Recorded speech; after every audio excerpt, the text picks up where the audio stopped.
Well, good evening to you. I just thought I'd do a little bit of videoing outside before it goes dark and show you a bit of work in progress. All the railings are done apart from these two here, bathroom window and then Amy's door and bit over the top, whatever you call it. Actually, you can't see those, but yeah, so, and that's the other one leading up to the top, and then of course the railings look white, so they just look white. There you go. It's been a pleasant day, hasn't it? It's not been too bad. Don't know if any of you have been out having VE Day celebrations. I know my parents have had a street party, of course keeping distancing, and set the tables out. They live on quite a busy street leading up to the park, and I remember as a child we did lots of these celebrations, and they just put tables in their own front section of garden. It's only quite a tiny front garden, and of course with it being terraced houses, they're all next to each other, so they're all very friendly, and it's quite a close-knit community. Anyway, they've had a good time.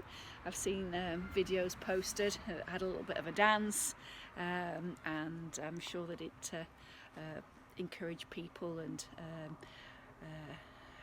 didn't have them being too lonely, as people can be if you're in a situation where you're living in a flat or you're isolated. They've had a good time, and I hope that you too aren't feeling too lonely if you've listened to this video. I pray that somebody will reach out to you and you'll make friends, and you can be encouraged that way. So what have I got for you today? Well, I've got Alpha and Omega, the first and the last. Now, I hadn't realised, it looks a little bit sunny, but where I'm sat is quite in the shade, and so I'll probably struggle to read this, so apologise if I look like I'm squinting. But here we go, from Revelation 21:6. He said to me, "It is done. I am the Alpha and the Omega, the beginning and the end. To the thirsty I will give water without cost, and the spring of the water of life." The Hebrew prophet Isaiah, I've talked about quite a lot, wrote that God was there in the beginning with the first, and he will be there in the end, he said, with the last. In other words, God, if you can imagine it, picture this, God serves as bookends for history. He was there, and throughout the whole of history is panned out, and he'll be there right at the end.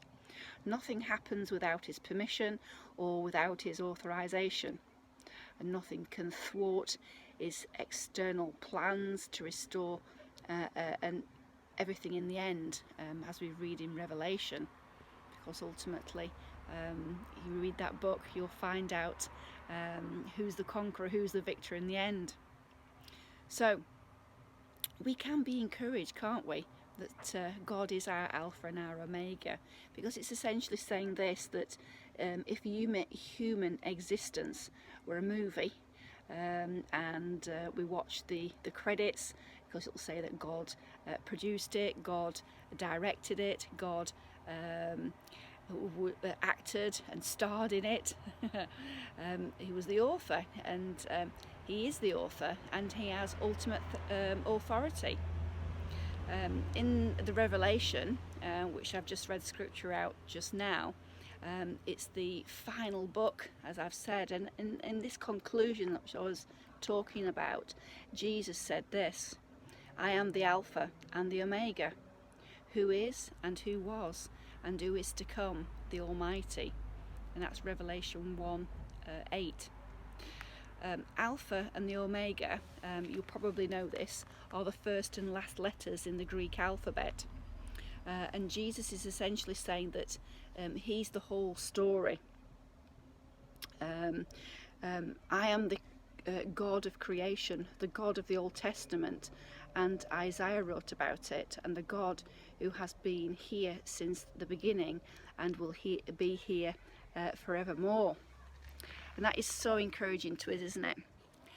So whatever's going on in your life today, here's the fact you can cling on to, that He knows the beginning, the end. He controls the outcome, all the world, as well as the details of all your life. He knows where your story will be going. He knows where it's been, and nothing can alter His good intentions or perfect will for your life. Catch you tomorrow.